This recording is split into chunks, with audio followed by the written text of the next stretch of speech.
नमस्कार, मेरा नाम निर्मला है और आज हम बात करेंगे ऑटिज्म के बारे में। तो ऑटिज्म एक ऐसी अवस्था है जो बच्चे के साथ उसके जन्म से जुड़ी होती है और ये अवस्था बच्चे के साथ रहेगी। लेकिन अगर बच्चे को सही समय में, सही उम्र में उचित इंटरवेंशन मिले, तो इस स्थिति को हम मैनेज कर सकते हैं। वह इंटरवेंशन के द्वारा हम बच्चे की फंक्शनल एबिलिटी को भी बढ़ा सकते हैं, उसमें सुधार ला सकते हैं। और जैसे मैंने बताया कि वैसे तो ये बच्चे के साथ उसके जन्म से जुड़ी होती है, लेकिन इसके जो लक्षण हैं, वो हमें 2 से 3 साल के बीच में दिखना शुरू हो जाते हैं, जिसमें हम देखते हैं कि बच्चा अपने आप में रहना या खेलना ज़्यादा पसंद करता है। कुछ चीज़ें जो उसकी पसंद की हैं, उनसे वो एक ही तरीके का खेल खेलता या उसमें ज़्यादा रुचि लेना पसंद करता है। अपनी हम उम्र के बच्चों के साथ या दूसरे बच्चों के साथ खेलना, उनसे मेल-जोल बढ़ाना, उनके साथ घुलना-मिलना पसंद नहीं करता है। बच्चे के साथ बातचीत करते समय बच्चे का चेहरे की ओर ना देखना या आई कांटेक्ट ना बना पाना, कम्युनिकेशन के लिए लैंग्वेज का इस्तेमाल ना करना, या अगर हम बात करें एस्पर्जस की, तो वो लैंग्वेज का इस्तेमाल तो करते हैं अपनी बातचीत को बताने के लिए, लेकिन एक फ्लैट टोन का होना। साथ ही अपनी कुछ ज़रूरतों को बताने के लिए दूसरे मोड ऑफ कम्युनिकेशन का इस्तेमाल करना होता है।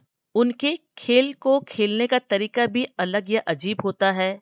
एक ही चीज को बार-बार एक ही तरीके से करने में ज़्यादा रुचि लेते हैं। हाथों को फ्लैप करना, उन्हें हवा में हिलाना, उंगलियों को अजीब तरीके से चलाना, हिलाना, लगातार उन्हें देखना या घूरना, कुछ सेंसरी इंटरेस्ट और कुछ इशू का होना इस बात को दर्शाता है कि बच्चे में ऑटिज्म के लक्षण हैं।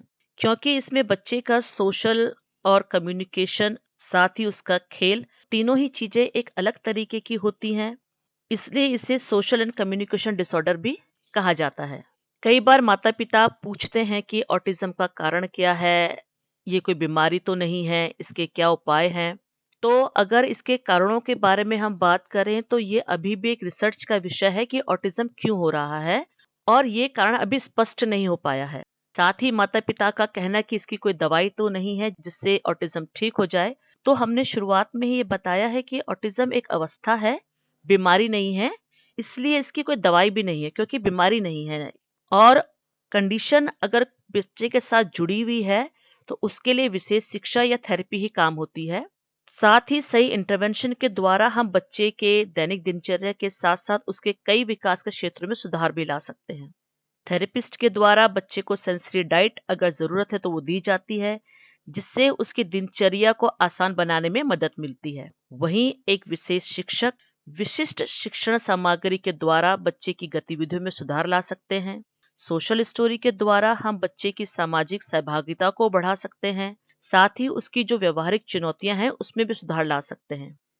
विजुअल कार्ड के द्वारा हम उसके कम्युनिकेशन की एबिलिटी को बढ़ा सकते हैं। लेकिन ये सभी बातें तभी संभव हैं जब बच्चे के माता-पिता के साथ जो परिवार के दूसरे सदस्य हैं, जो इंटेंसिवली बच्चे के साथ जुड़े हैं, वो प्रोफेशनल के बताए गए सुझावों का घर पर भी अगर नियम से और नियमित रूप से पालन करें, तो बच्चे में विकास हो सकता है।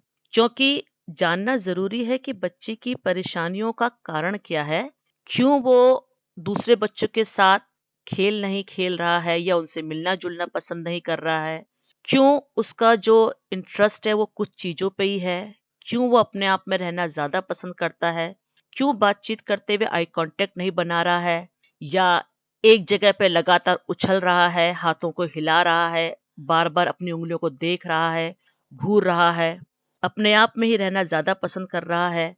तो अगर हमें इसका कारण पता चल गया कि समहाउ बच्चे को ऑटिज्म है, तो अब हमें बच्चे के साथ क्या करना है, कैसे करना है, इसमें फोकस होना ज़्यादा ज़रूरी होना चाहिए।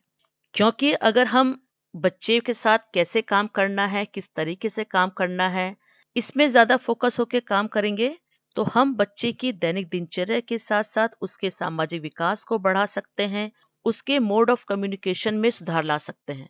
धन्यवाद।